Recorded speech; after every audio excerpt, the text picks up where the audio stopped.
இரண்டாவது கதாநாயகனாக கூல் சுரேஷ் அவர்கள் நடிச்சிருக்காங்க.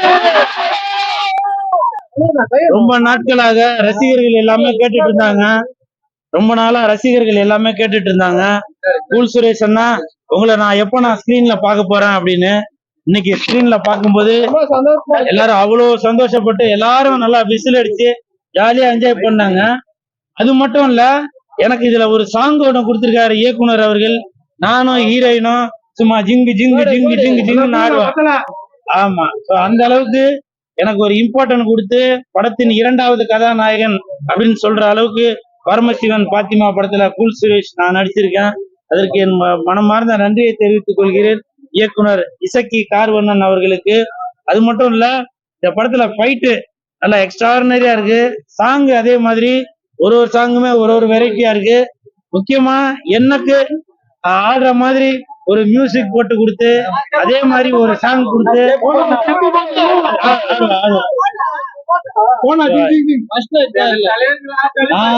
மல்லி யாரு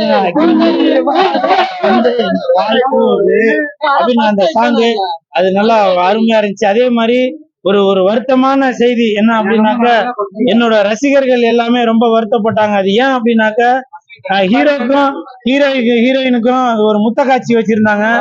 ஆனா எனக்கு கூல் சுரேஷுக்கு அந்த மாதிரி ஒரு முத்த காட்சி வைக்கலையே அப்படின்னு சொல்லி ரசிகர்கள் எல்லாமே வருத்தப்பட்டாங்க. என்னப்பா கவலைப்படாதீங்க, அடுத்த படத்துல இருக்கா. ஓகே மிக்க நன்றி. இந்த ஹோல் டீமுக்கு மனமார்ந்த வாழ்த்துக்கள். அதே மாதிரி படத்தோட ஒளிப்பதிவாளர் சுகுமார் அவர்கள் எப்படி நமக்கு ஒரு பிரகாஷ் ராஜ் அவர்களை பாக்குற மாதிரி இந்த படத்துல பாத்துட்டு இருக்கோம். ஏன்னா அவர் ஒளிப்பதிவை மட்டும் கவனிக்காம இந்த படத்திற்கு ஒரு நல்ல ஒரு வில்லனாகவும் இந்த படத்துல அவர் தெரிகிறாரு. ஸோ இந்த ஹோல் டீமுக்குமே மனமார்ந்த வாழ்த்துக்கள்.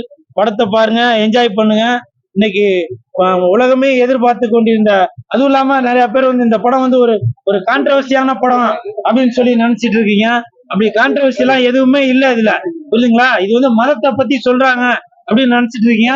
படத்தை பாத்தீங்கன்னாக்க தெரியும். பரமசிவன் பாத்திமா படத்தை பாத்தீங்கன்னாக்க இந்த படத்துல உன் மதம் சிறந்ததா வழிபடு, என் மதம் சிறந்தது வழிய விடு அப்படின்ற கருத்தை தான் இந்த படத்துல சொல்லியிருக்கோம். படத்தை பாருங்க, என்ஜாய் பண்ணுங்க, சரிங்களா? வெந்து தனிந்தது காடு, பரமசிவன் பாத்திமா.